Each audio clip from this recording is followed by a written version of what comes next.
প্রশাসনের আশায় বসে না থেকে স্থানীয় মানুষ নিজস্ব উদ্যোগে রাস্তা সংস্কার করতে বাধ্য হয়েছে।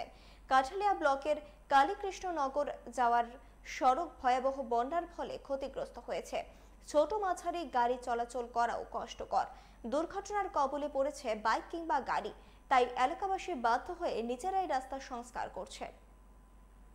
যারা বিগত এক সপ্তাহ ধরে এই কেকেনগর টু কাঠালিয়া যে পিডব্লিউডি রোড বিগত বর্ষার ফলে যে পরিমাণ ক্ষয়ক্ষতি হয়েছে, আমরা বিগত 7 দিন ধরে আমাদের এখানে যে পিডব্লিউডির যে আধিকারিক রয়েছেন ঝুলন মল্ল, ওনাকে বারংবার বলার পরেও উনি আজকে 7 দিন পর্যন্ত কোনো ব্যবস্থা নেয়নি।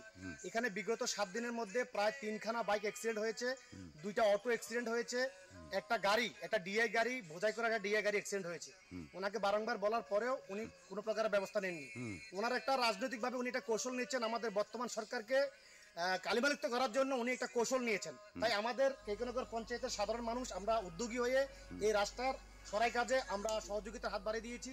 আমাদের কেকেনগর পঞ্চায়েতের সারা দিয়ে আমাদের এই যে সাধারণ মানুষ প্রত্যেকে এগিয়ে এসে এই রাস্তার সরাইয়ের কাজ করছে, যাতে আমাদের কেকেনগরের বা কাঠালিয়ার পথ চলতি মানুষের যাতে কোনো প্রকারের দুর্ভোগ না হয়।